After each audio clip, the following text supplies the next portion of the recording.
Hey everyone, I'm just producing another video here. I just finished my first one that I'm posting to kind of officially release and start spreading info about my upcoming film production. Literally just finished it, so hence if you look at that and this one, you'll notice everything about me looks identical.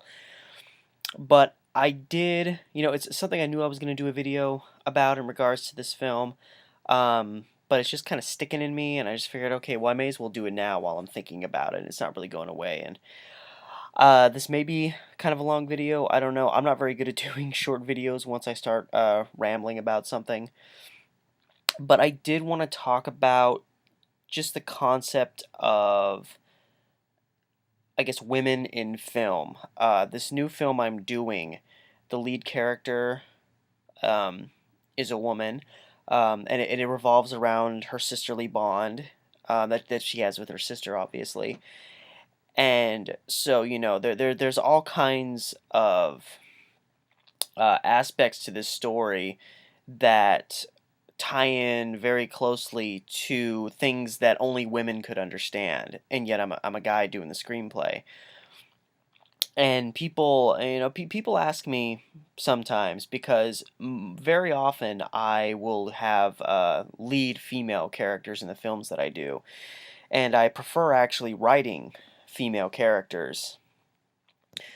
And it's a pretty simple why I do that. Practically any idea I come up with, unless it's very specific, particular, I don't decide right away whether I will have a male or female lead, but I almost always end up landing on a female because when I start putting the story together and thinking about where the character could go, when I ponder it as a male lead, I come up with like two or three different directions I can go in. But if I think about doing it as a female lead, excuse me for a moment. There we go. If I think about doing it as a female lead, like I come up with like 10, 15 different ways it can go. And I mean, if I'm going to be completely totally honest, I actually prefer working with actresses over actors anyway. I just have found that there's a lot more enthusiasm in the actresses I've worked with on average compared to actors I've worked with. That's not saying every actor I've worked with hasn't given a crap, but it's just overall. That's kind of how it's been. So I prefer working with actresses, and I completely prefer writing female characters. I feel like they take me in to more possible directions than I would go in with a male lead. And I always this kind of gets to the crux of what I was hoping to speak about. I always write not necessarily brilliant but intelligent characters because I'm very big on writing dialogue that has kind of deep meaning to it. And it's between those two extremes of totally realistic and total fantasy. Complete and total entertainment where everything everyone says is just completely ridiculous. Nobody would ever say that. You've got to one end, and then on the other hand, you have complete and total realism, which is utterly boring, and you have to find that place in between where you can find something that's realistic that people can connect to and identify with that's still entertaining. So I always try to make at least my lead character someone who is obviously very outgoing and intelligent to some specific degree or another. Otherwise, that form of dialogue isn't going to make sense coming out of them. If my lead character is a total idiot, then there's no way they could talk that way. Everybody's going to watch it and think, like, this is ridiculous. There's no way this person would actually say this ever. So, that being said, practically every female character I do is a very straightforward, honest, intelligent character with pretty strong personality. So they're very appealing and very dynamic characters. They have multiple dimensions to them, which goes in such opposition to how so many female characters are presented. And it's not just in movies or in Hollywood where you see women presented either as kind of meek and needy or essentially sex objects. And in so many ways, anything you watch, even if they have a female lead who is dressed in a kind of casual manner, their tops are always slightly, revealing, just little things like that. Like so often that is the case with film. And they so often I mean, I'm not saying anything that nobody already knows. They focus so much more on the body than on the person. And then you've got these, extremely attractive women who are playing these kind of whatever characters, and then you're giving them this dialogue that is obviously something they wouldn't ever say. And that has always just driven me so crazy, because specifically because there's so many great actresses just around where I live in Portland. There's so many great actresses out there, and they're all, I mean, not all, but I mean, of the ones I've met, like 90% of them, they're all, extremely forthcoming. They're extremely enthusiastic. They love the opportunity of working on film. Many of them have worked with me for free. They just want to do it. They want to be a part of it. And a lot of these people have, jobs that they're working 20 to 40 hours a week, and they're doing this on the side because either they love it or because it's the thing that they ultimately want to have a career doing. So in my experience meeting actresses in particular around Portland, they're all these extremely talented and forward people that are really easy to work with when you're actually getting into the situation of producing a film. And so, having that as my own personal experience, you then watch film and you see all these women that you can tell were hired for their looks, who are very weak talent wise, and then you see them getting interviewed, and you see, like that. I know there was the video about that ESPN anchor woman snapping and just being a complete and total bitch to um, someone who I think it was like a towing company or something like that. And you just look at her and you just think, oh my God, just nobody even knows who you are. Okay, it doesn't matter that you're hot. Hot women are a dime a dozen. You need something psychologically, emotionally going on behind that. And so in so many ways, film, and and it's not just Hollywood. It happens in independent productions. It happens in small film. There's lots of actresses I've worked with have told me, how refreshing it is to read something that I've given them, because when they go and try to look for films to audition for, it's always for, like, hot girl number 2, skanky chick number 11, and you know and in a way it boosts me, because I think, like, I've really found a niche here where I actually enjoy writing characters that are so unique from the types of characters that are so often being offered to female actresses, and at the same time they're realistic. I'm not creating characters that are completely outside the parameters of reality, and that's why nobody else is doing it. But I'm doing it because, I mean, I've met these characters that I write. I've met these people. So many of the characters I write, whether they're men or women, are based on people I've met that I know. And especially in regards to actors, like, I'll find an actor and be like, I know you will fit into this character because you're just like the people that I thought of when I wrote this character in the first place.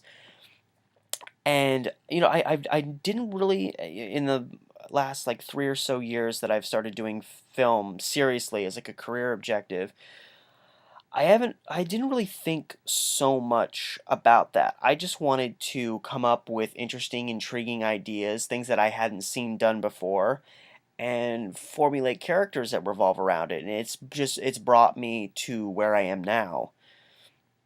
But in particular, working on this film and getting this film ready to go and having it be so, it's not just that the primary characters are female, but I mean, it's a completely and total female driven story. It's about a woman's coming to a point in her life where she realizes that she has no choice but to make a massive change. She has to accept the fact that her sister's gone. She has to accept the fact that she spent her whole life taking care of her sister, and now she's got to make a life for herself.